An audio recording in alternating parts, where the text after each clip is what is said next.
Hello friends, welcome back to my channel Sonali's campus. मेरे last blog जिन लोगों ने देखे होंगे दे आर ऑलरेडी नो कि हम लोग अभी गुजरात में हैं। और लास्ट ब्लॉग में मैंने आप लोगों को पुणे टू गुजरात के रोड ट्रैवल दिखाए थे। अभी हम लोग जा रहे हैं गांधी आश्रम, जिसको साबरमती आश्रम भी कहा जाता है।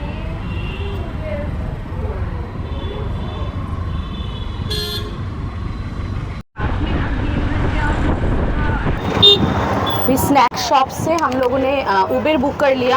यहाँ से 11 किलोमीटर दिखा रहा है साबरमती आश्रम और चार्जेस वहाँ पे दिखा रहा है 172 रुपीज़। अभी 4:14-15 टाइम हुआ है और रीच टाइम दिखा रहा है 4:40। तो 1 घंटे में हम लोगों का आराम से हो जाएगा। 6 बजे तक खुला रहता है, तो अंदर अच्छे से 1 घंटे में घूम सकते हैं। तो चलिए, आज का टाइमिंग एक्चुअली हम लोगों के लिए बहुत परफेक्ट।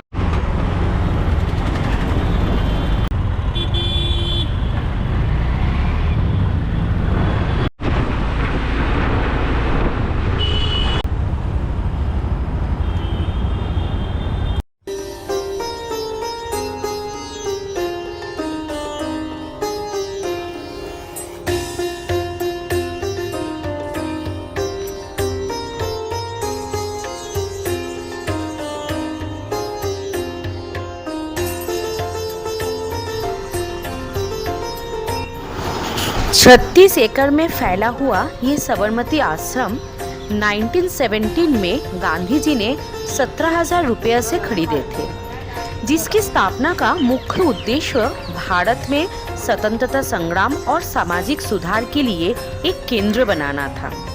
इस आश्रम को गांधी जी ने सत्याग्रह आश्रम के नाम से ही शुरू किए थे।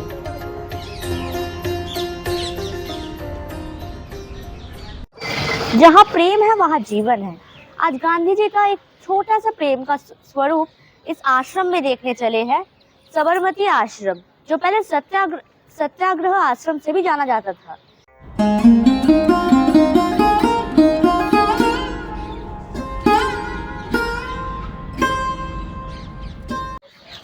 गांधी जी का ये साबरमती आश्रम साबरमती नदी के किनारे बना हुआ है। ये आश्रम गांधी जी ने 1970 में बनाए थे और यहाँ पे उन्होंने 12 साल अपने पत्नी के साथ, कस्तूरबा बाई गांधी के साथ यहाँ पे रुके थे। और यहाँ से वो ये जब अंग्रेजों ने यहाँ के लोगों को, जो उनके साथ रहते थे ना, सहयोगी, सबको अरेस्ट कर लिया था और उन सबकी जो संपत्ति है वो सब ले लिए थे। तब गांधी जी ने उन लोगों को ये भी कहा था कि ये जो आश्रम है ये भी उनको जब्त करने के लिए, मगर जब अंग्रेजों ने वो नहीं किया तो गांधी जी खुद से ही आश्रम छोड़ के चले गए थे, ये बोल के जब देश स्वाधीन होगा वो वापस इसी आश्रम में आएंगे।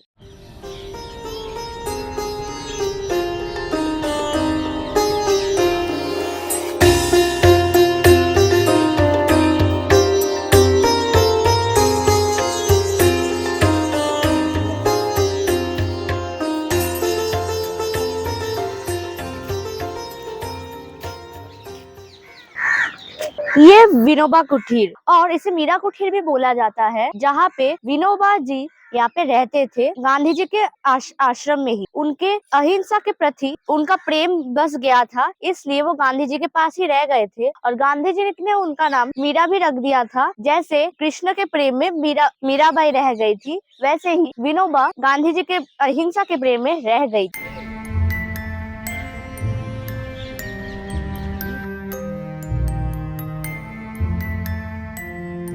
मेरे पीछे जो कुटीर आप लोगों को दिख रहा है, इसका नाम हृदय कुटीर है। यहाँ पे गांधी जी से मिलने के लिए बहुत से लोग आते थे उस ज़माने में, जैसे जवाहरलाल नेहरू, वल्लभ भाई पटेल, और यहाँ पे सब इम्पोर्टेंट मीटिंग्स हुआ करती थी। ये आश्रम एक जेल और एक कब्रिस्तान के बीच में स्थित था। गांधी जी का मानना था कि एक सत्याग्रही अपने जीवन को या तो जेल में या तो कब्रिस्तान में समाप्त कर सकता है, इसलिए गांधी जी रहने के लिए इसी जगह को चुने थे।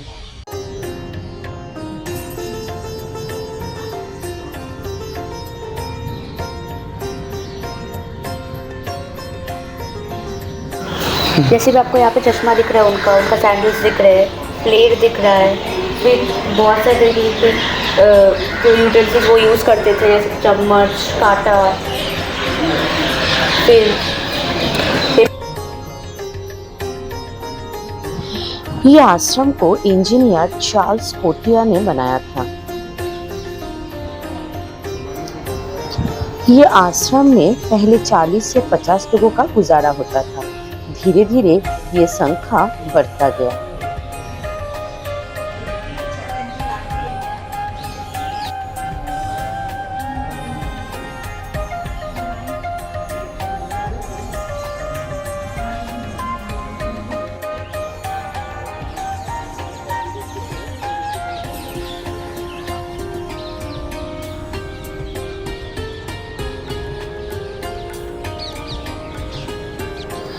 इसी जगह पर गांधी जी चरखा द्वारा खादी का कपड़ा खुद भी बनाते थे और दूसरों को भी सिखाते थे।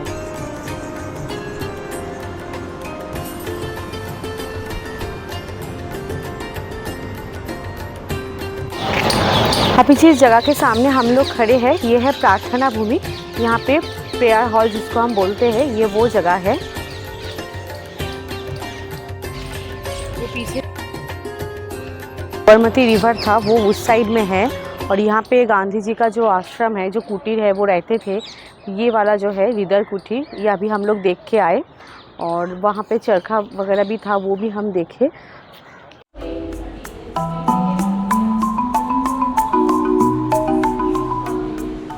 12 मार्च 1930 में गांधी जी ने सिर्फ 78 लोगों को लेकर दांडी मार्च की शुरुआत की थी, जिसको लवण सत्याग्रह आंदोलन भी कहा जाता है। उन्होंने साबरमती आश्रम से दांडी शहर तक 241 किलोमीटर की रास्ता सफर किए थे सिर्फ 24 दिनों में। और रास्ते में चलते चलते यही 78 लोगों लाखों लोगों में बदल गया था। तब भी ब्रिटिश सरकार ने इस साबरमती आश्रम को सील कर दिया था और साथों साथ सत्याग्रहियों को जेल में डाल दिया था।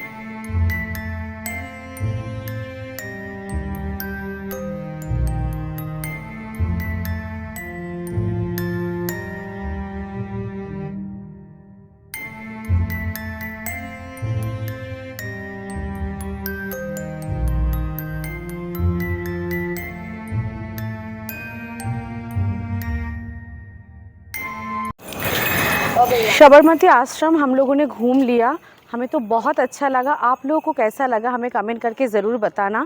साबरमती आश्रम के अंदर जो जो अलग अलग डिफरेंट जगह थे वो हम खुद भी देखे, आप लोगों को भी दिखाने की कोशिश की। स्पेशली जो गांधी जी यूज़ करते थे जो चरखा ना, वो मुझे बहुत अच्छा लगा। आश्रम से निकलने के बाद ना हम लोग देखे कि थोड़ा सा टाइम हमारे पास अभी भी है, हम कुछ एक और चीज़ भी कवर कर सकते हैं। हमने सोचा था कि उसके बाद हम लोग होटल वापस चले जाएंगे और डिनर कर लेंगे, मगर अभी उस टाइम सिर्फ 6:30 हुआ था, क्योंकि 6 बजे बंद हो जाता है आश्रम। तो हम 6:30 बजे निकल के सोचा तो फिर कुछ और एक जगह कर लेते हैं। फिर बाहर आने के बाद हम लोगों ने प्लान किया कि फिर अटल ब्रिज चलते हैं, वहाँ से ओनली 5-6 किलोमीटर के डिस्टेंस पे है। तो वापस वहाँ से हम लोगों ने उबर बुक किया। उबर में दिखा रहा था 81 रुपीज़, बट अनफॉर्चुनेटली उबर ने कैंसिल कर दिया। फिर हम लोगों ने एक लोकल ऑटो लिया। ये है कि उन्होंने हमें 150 रुपीज़ बताया, क्योंकि हमें पता था कि उबर का प्राइस कितना था, तो हमने उस हिसाब से उनके साथ बार्गेनिंग कर पाए और फाइनली हम लोग 100 रुपीज़ दे के अटल सेतु के इधर आ गए। अभी पीछे वो जो दिख रहा है वो है टिकट काउंटर। वहाँ पे 2 अलग तरह की टिकट का ऑप्शन है। अगर आप सिर्फ ब्रिज घूमने जा रहे हो तो आपका टिकट 50 रुपीज़ है, और अगर आप गार्डन घूमने जा रहे हो तो आपका टिकट 40 रुपीज़ है। और अगर आप दोनों ही एक साथ टिकट लेना चाहते हो तो आप दोनों का एक साथ की टिकट है ₹70। अटल ब्रिज सुबह के 9 बजे से शाम के 9 बजे तक खुला रहता है। हम लोग शाम के टाइम पे आए हैं। एक्चुअली इसका शाम का मेन अट्रैक्शन है, क्योंकि इसका लाइटनिंग बहुत अच्छा होता है। यहाँ पे लाइट्स होते हैं, मेन वहाँ पे ये अट्रैक्शन है। वो पीछे देखिए वहाँ पे एक क्रूज दिख रहा है, तो ये साबरमती रिवर के ऊपर वो क्रूज पे देना रियाद ट्रैवलिंग का ऑप्शन होगा। उसका एग्जैक्ट डिटेल्स हम लोगों को नहीं पता है, क्योंकि हमने जब एंट्री लिया हमें उसका ऑप्शन नहीं दिया गया था। तो अभी हम लोग ये पीछे जो ब्रिज है उसके तरफ जाएंगे और यहाँ से निकल के जो फ्लावर गार्डन है वो देखेंगे। मगर वो बहुत सुंदर लग रहा है और हमारे पास आज उतना एनर्जी भी नहीं है और टाइम भी नहीं है, नहीं तो हम शायद वहां जाके एक बार देखते। मगर अगर आप लोग आओगे तो जरूर इसका खबर लेके आप लोग ट्राई कर सकते हो। जैसे हम कोलकाता में भी देखते हैं ना, जो गंगा रिवर के ऊपर ऐसे ही क्रूज लोगों को एंटरटेन करवाने के लिए चलती है, तो ये ऐसा ही कुछ होगा। तो चलिए अभी अटल सेतु की तरफ चलते हैं। रात के टाइम ना ये ब्रिज बहुत सुंदर लगता है, इसका सच में कलरफुल लाइट इतना अच्छा लग रहा है। तो आप लोगों को कभी अगर अटल ब्रिज आने का प्लान बन रहा है तो आप लोग कोशिश यही करना कि शाम के टाइम में ही आना। मुझे तो इस टाइम आके बहुत अच्छा लग रहा है, मगर बहुत ज्यादा भीड़ है। ऐसा ही एक अटल ब्रिज पुणे में भी है, जो कुछ दिन पहले ही हम लोग घूम के आए थे और आप लोगों को भी शेयर किए थे। वो ये लगभग वैसा ही है, थोड़ा डिजाइन अलग है क्योंकि रिवर के ऊपर है, तो ये उस हिसाब से थोड़ा डिफरेंट है। वो एक गार्डन के अंदर था वो ब्रिज, नीचे वाटर बॉडी एक आर्टिफिशियली बना हुआ था, बट यहाँ पे वैसा नहीं है। यहाँ पे पूरा रिवर के ऊपर ही बना हुआ है, इसीलिए इसका कॉस्ट भी बहुत ज्यादा पड़ा।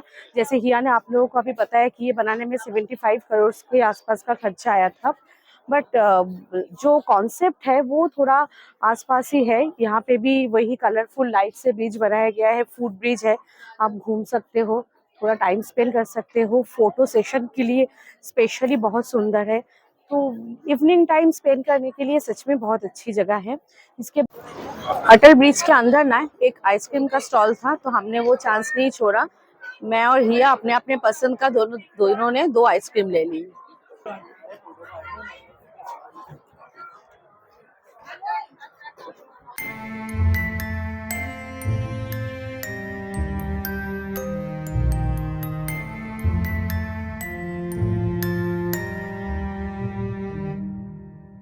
बाहर से अंदर से दोनों साइड से देख लिया।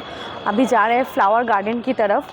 यहाँ से हम लोगों का मन तो था डिनर करने का, मगर आज हम लोग इतना शाम में स्नैक्स लिए क्योंकि लंच करने का हम लोग के पास टाइम नहीं हुआ। जब तक हम पहुँचे फिर होटल लेके रेडी होके हम लोग आए थे, तब तक बहुत लेट हो गई थी, लंच की टाइम और नहीं थी। तो अभी इसलिए हम सोच रहे हैं कि आज रात को हम लोग गुजराती थाली के लिए जाए या कल, वही देखना पड़ेगा। यही है फ्लावर गार्डन। अच्छा, यहाँ पे नेचुरल फ्लावर्स ही है इधर वैसा।